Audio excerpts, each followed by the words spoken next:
You're listening to Later with Mo Kelly on demand from KFI AM 640.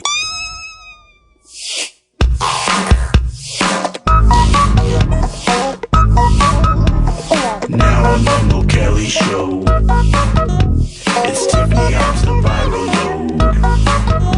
She'll speak of all the viral things social media can bring. Facebook, Insta, X, TikTok, the viral load with Tiffany Hobbs. Viral load, the viral load. Yeah.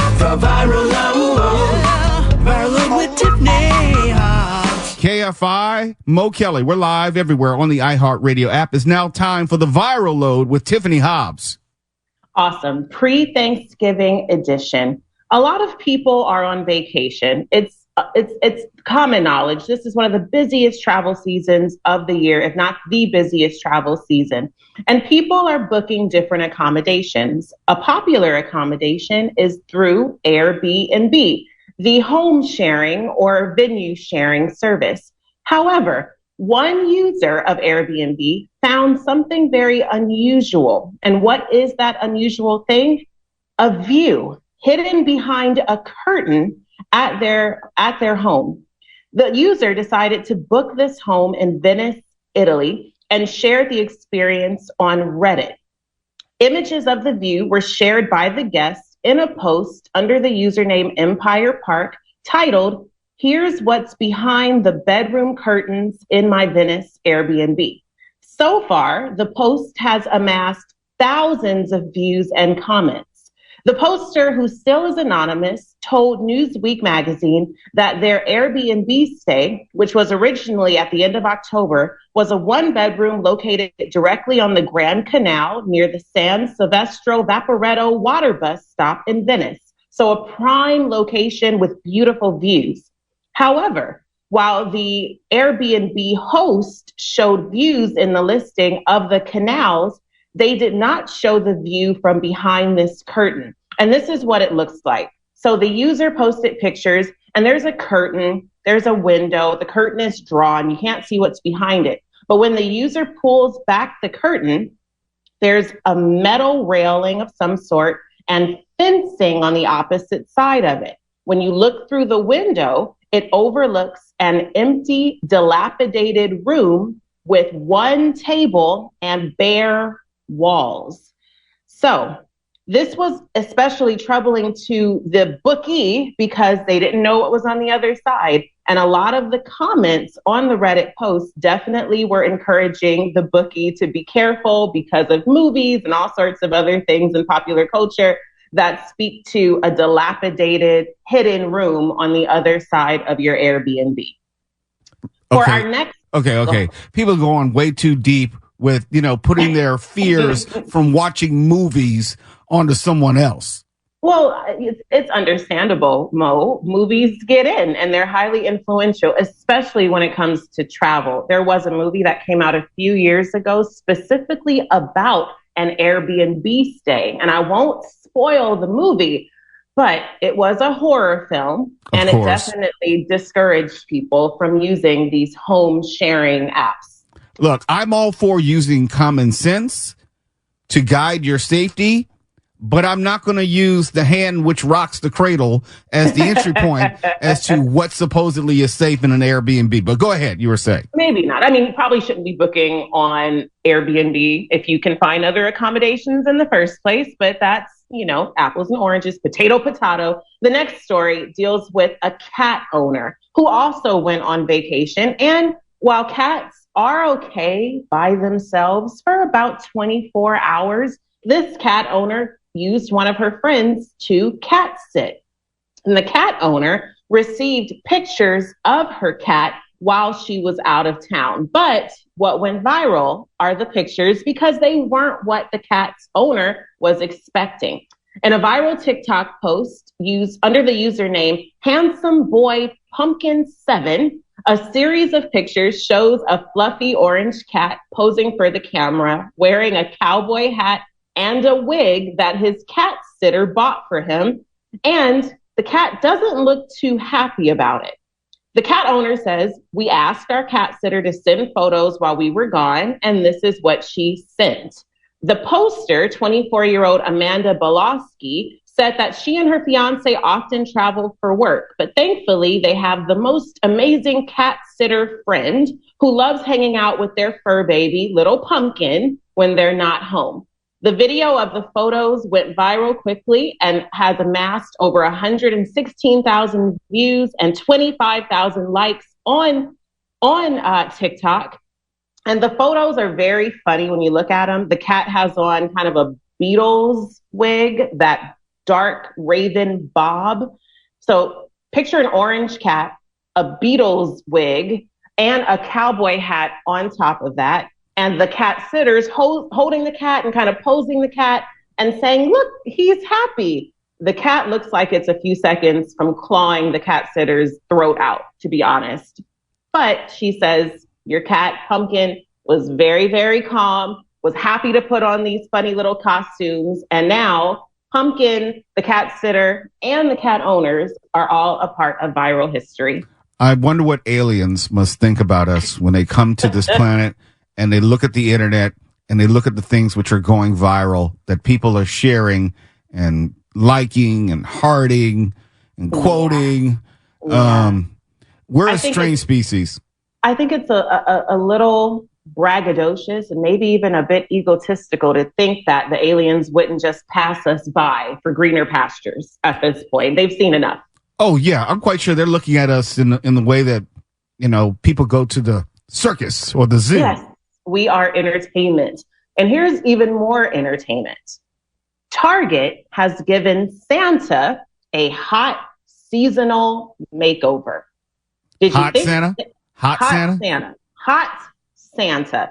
So Target kicked off its holiday campaign on November 17th with a new team member, Chris, spelled with a K, from Target. And Chris was introduced to customers as a charming worker from the North Pole who is ready to deck the halls. No euphemisms. It sounded like you're getting ready to go there. There's plenty more where that came from. I'm going to put some boughs on Holly, I'll tell you. So this is a series of commercials from Target, actual visual commercials and print ads, but we're talking about the commercials. Customers are treated to a charming worker from the North Pole. Viewers are calling out Chris for bringing the new holiday vibes and more to Target. In the 30-second ad titled Born to be Chris, Santa is modernized beyond what everyone already knows. Instead of a robust, jolly Santa in a red fuzzy robe, Target's new Chris is fit, wears a red zip-up hoodie, and has closely cut silver hair. And actually, he doesn't have on a hoodie. He's a bit more mature than just a hoodie. He kind of has on, kind of it's casual, right? What is it called? Athleisure, casual? I'm not sure. They've turned Santa into a zaddy. So I'll get to that because that is a specific quote. Mo, how did you know? Oh my gosh. Not only does he have a newly revamped outfit, but he's also driving a car, and not just any car. No, he's driving a candy apple red Ford Bronco truck, and the license plate reads Sleigh, Sleigh on the back, and the song Born to be Wild plays on the radio. Chris pulls up to Target, hops out of the truck, checks himself out in the side mirror, straightens his little Chris K name tag, and walks in. Of course, in the ad, people are fawning all over him, saying that this Chris is hot. They're weirdly attracted to the new Santa. And yes, users are captioning this new Santa calling him Zaddy Claus and Sleigh Boy. Yeah, let me guess. And somebody said, please come down my chimney. Oh, Mo. This is a family show. I'm talking about Santa goes down the chimney. I'm talking about the personal request that Santa KFI AM 640. We're live everywhere on the iHeartRadio app. More of the viral load with Tiffany Hobbs in just a moment. You're listening to Later with Mo Kelly on demand from KFI AM 640. Now it's time for the viral load with Tiffany. Live on KFI's Later with Mo Kelly. She'll talk about the toughest on social media. Viral Load with Tiffany Hobbs. KFI, Mo Kelly, and Tiffany Hobbs. It's part 2 of the Viral Load. So as I shared in the first story, vacations are all the rage during this part of the year. Why people do it and add to their stress, who knows? But everyone seems to want to get away. And unfortunately, for a family who decided to book a cruise, they forgot to do one pivotal thing before boarding the ship. And what did this family of 4, husband, wife, and 2 kids under the age of 10, forget to do? They forgot to upgrade their cabin, leaving them in extremely close quarters over the duration of their 1-week cruise. North Carolina native Ashley Wanichko was on Carnival's new Mardi Gras ship for a 7-day cruise to Cozumel and Costa Maya in Mexico. They also were going to the Honduras Islands. And she was with her husband and her 2 sons when they took a video that quickly went viral. And what is the video of? Of course, it was posted to TikTok, which has received over 4 million views so far. Well, it was of the tiny cabin that the family of 4 would be sleeping in together. And it's not just any tiny cabin. Let me paint the picture for you. There's a full-size or queen-size bed, which takes up the majority of this very basic room. And Mo, you cruise, so you can add insight to this. There's this, again, a full or queen-size bed, but then over the beds, almost like shelving on the wall, are 2 bunk beds. So right over the parents' bed are the kids' 2 bunk beds. You could literally reach up maybe 2 feet and touch the first bed, and then maybe 6 feet more and touch the second bed. So they are right over each other. The mom says, we meant to upgrade our cabin, but we got busy, we forgot, and then when we got there, it was too late. Fortunately, they had some modern creature comforts. They had gaming consoles for the kids and other things that kept them occupied, and they are saying, thank the Lord we did, because this could have been a make or break type situation. They went on to have a wonderful vacation, but they said they will never do that again. Okay, these are idiots. Okay, you don't upgrade your cabin. You know what you're getting when you make the decision to get your cabin.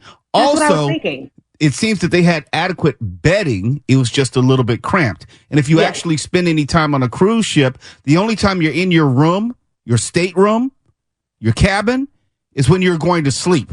That's about it. You're not. They did say that. Right, but you're not entertaining anyone. You don't need the video gaming console. Your ass should be on deck somewhere doing something, not playing games in the room. The only time you go back to your room is for a nap or to call it a night.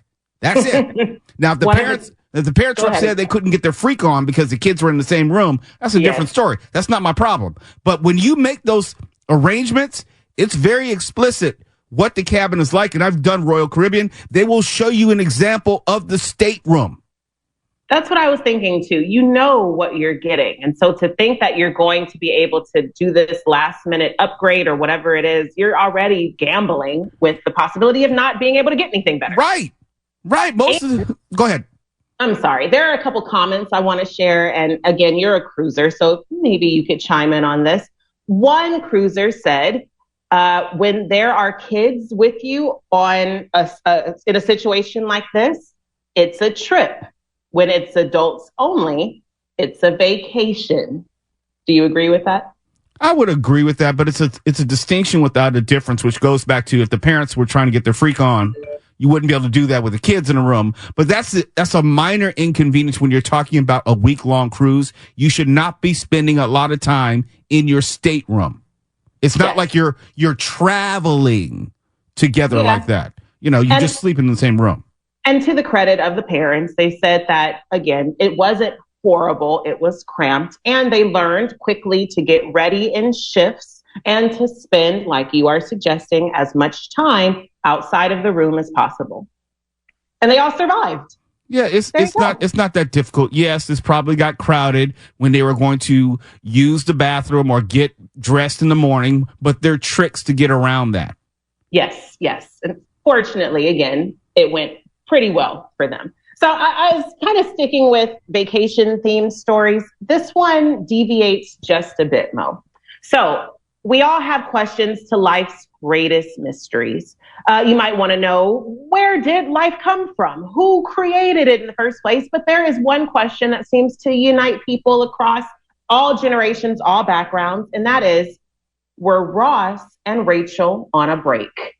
Friends. A Friends question. I'm an avid Friends watcher, big fan, and that is a question that, again, brings a lot of people together. Well, a young woman by the name of Aiden Roar Tate decided that she was going to ask this question, not at a round table, not on the phone with her friends, no, in the operating room. She was having her ACL operated on, and she wrote in a black Sharpie on her leg, were Ross and Rachel on a break? And she put the little boxes, check yes for yes and check no for no, right? Well, she goes into the operating room. They operate on her. She wakes up to find that the boxes aren't checked. She's all upset about it. She talks to the operating team after in the post-op meeting, and they say, not only did we not check it because we were so engrossed in the conversation about whether or not Ross and Rachel were on a break. And again, Ross and Rachel dated over the series of Friends. And at one point they did break up. But during that breakup, Ross saw someone. So that's the big debate. Were they on a break? Were they on a break? Some say yes, some say no. But again, not only was this a huge conversation piece for all of the surgeons and everyone involved in this operation, and they forgot to check the box, but they said that it even continued well after Aiden was rolled into the recovery room and kept it going. It became a big part of their week, and that they referenced it. And of course, Aiden put this on TikTok, talked about it, put the pictures up that she took before her operation. It went viral like crazy. And some of the operating team actually saw the viral post and chimed in comments saying, trying to kind of clear their name. Yeah, we forgot to check the box, but yes, they were on a break, was the consensus. Well, my concern is, were the surgeons and the staff on a break as well? Because if they're discussing Ross and Rachel and not my ACL operation, I got a problem in a malpractice suit coming their way. And perhaps by the way, discussing the wrong break. Yeah, and I say this as someone who has never seen one episode of Friends in my life. Blasphemy. IDGAF. Oh, gotta run. Oh, come on. Gotta run, Tiffany Hobbs. It's been fun. Happy Thanksgiving, Mo. Happy Thanksgiving. Have a wonderful holiday. It's Later with Mo Kelly, KFI AM 640 live everywhere in the iHeartRadio app. You're listening to Later with Mo Kelly on demand from KFI AM 640. Later with Mo Kelly on KFI AM 640. We're live everywhere on the iHeartRadio app. I'm going to start with you, Mark Ronner. Can I get you to promise that this next story you will handle with maturity? I will give it exactly the appropriate amount of maturity that it requires. Okay. Stefan, let me just ask you, I need to get you on the record as well. Can I get you to promise that you'll, if you should offer any type of commentary or jump in the conversation, okay, that you'll do so in a mature fashion? I promise. Okay. Tuala Sharp, can I get you to promise as well that when we start discussing this very serious issue, you won't take it to some juvenile place? Yes. That's not a good sign. That was a serious question.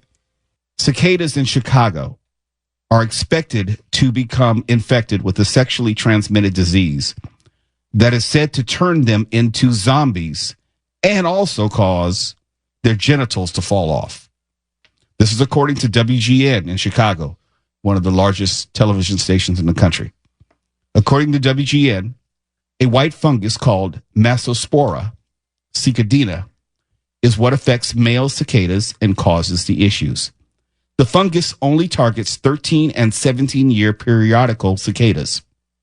According to the University of Connecticut, the illness turns infected cicadas into zombie insects that disperse more fungus by causing males infected with stage 1 to produce wing flick signals as if they were females, making them highly attractive to cicadas of both sexes.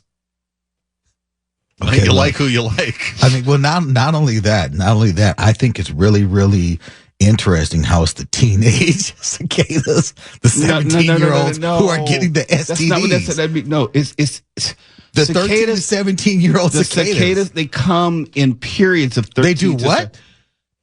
They appear.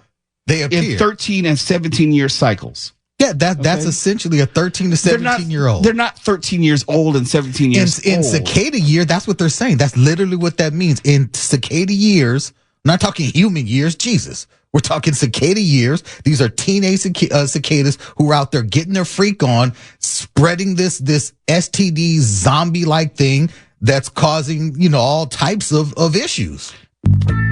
Personally, I did not know that cicadas had genitals. Yes, they do. I don't know how they reproduce. They get their freaking. You never heard of cicada style? Well, just a point of clarification here. If a cicada gets VD, do they call it the chirp?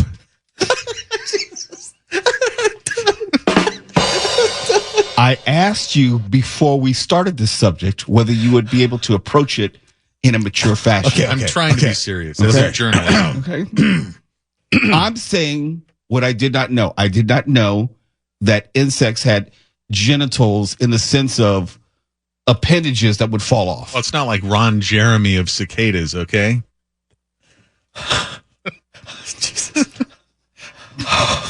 I mean, it's proportional.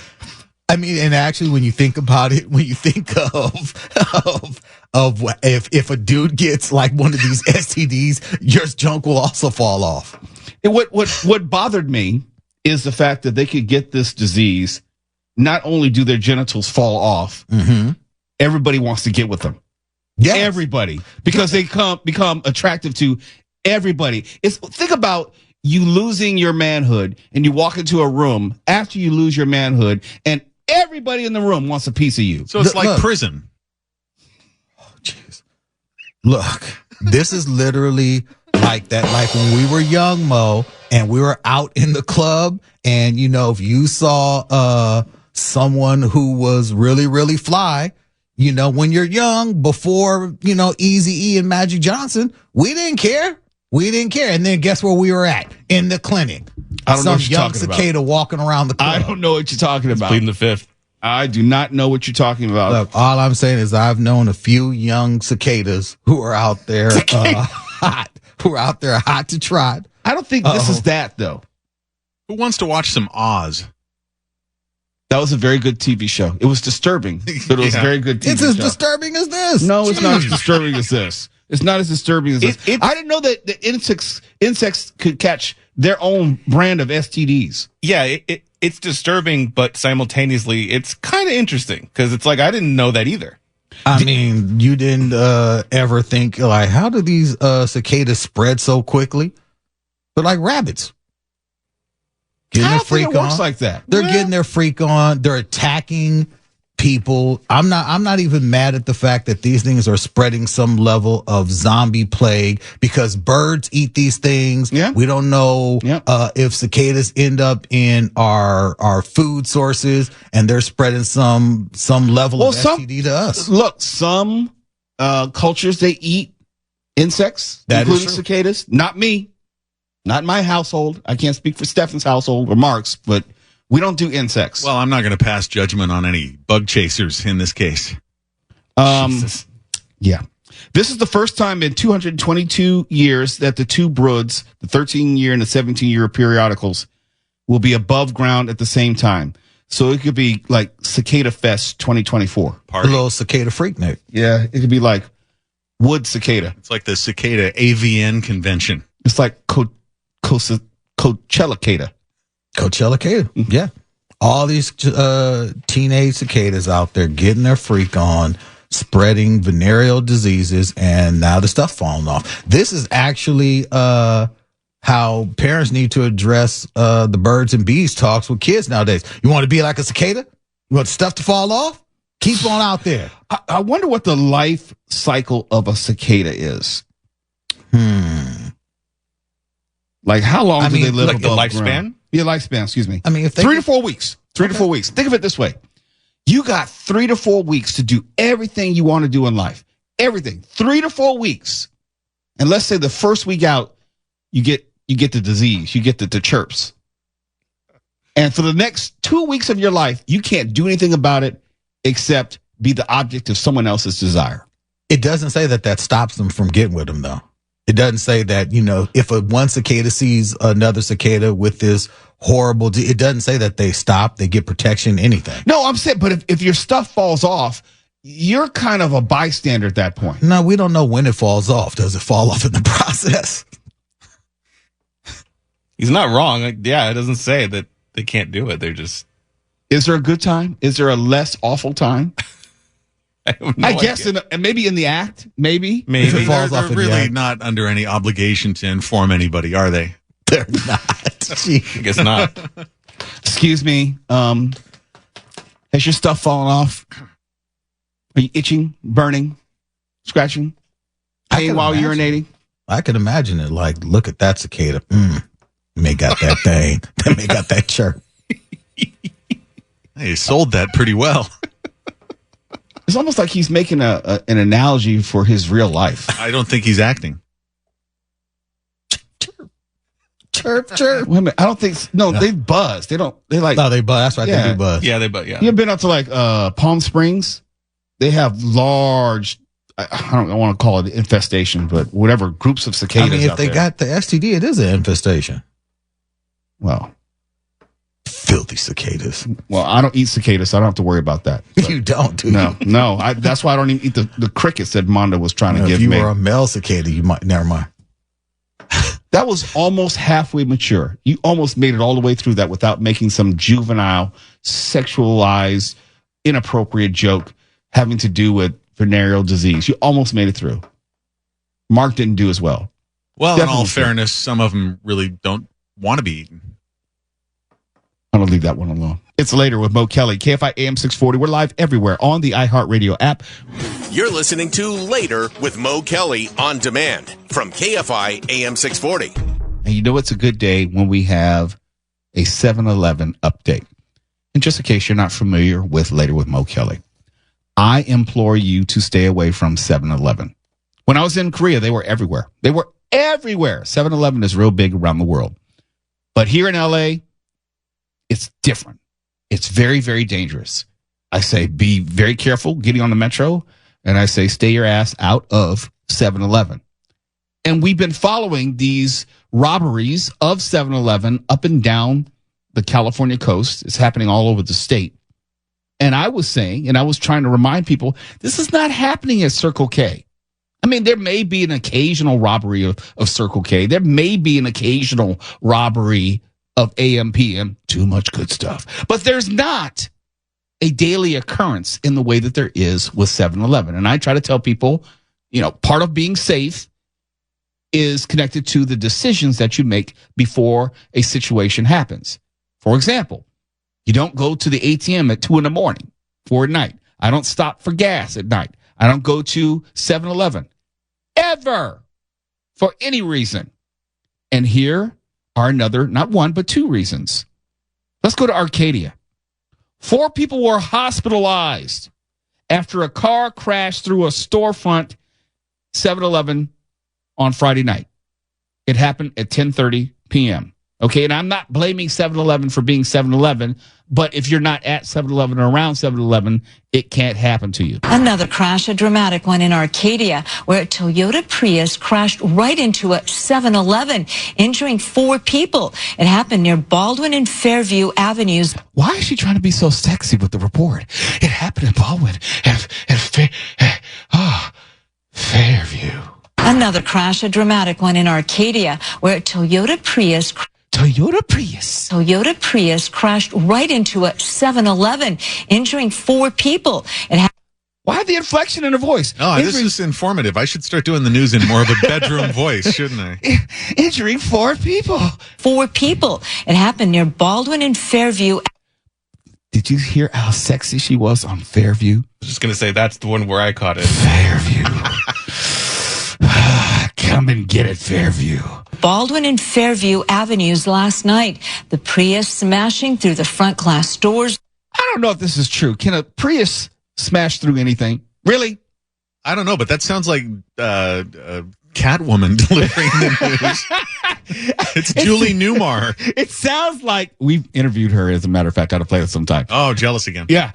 It sounds like it's almost like she's mocking the whole thing. It's like, the Prius crashed through the window and 4 people were injured.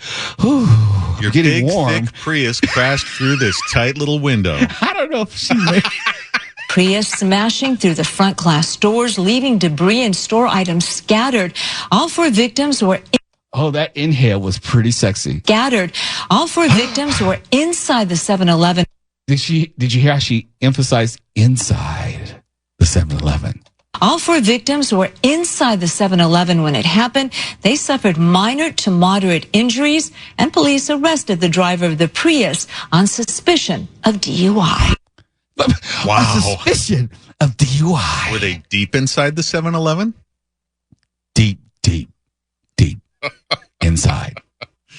I wonder if they got any. I can't say that on the air. I'm not going to say that on the air. And police arrested the driver of the Prius on suspicion of DUI. DUI. How did that person get that job? I think we know. Touche. And there was a 7-Eleven robbed at gunpoint in Palo Alto. Palo Alto police are looking for a man who they said robbed a 7-Eleven in Midtown Monday night, assaulted a store clerk, and held him up at gunpoint. Night. 7-Eleven, night. Nothing good happens at 7-Eleven. Nothing good happens at 7-Eleven at night. The man reportedly entered the store and shortly before midnight picked up a package of candy and approached the register. He then showed a gun and demanded money, police said. When the clerk refused, that's a mistake.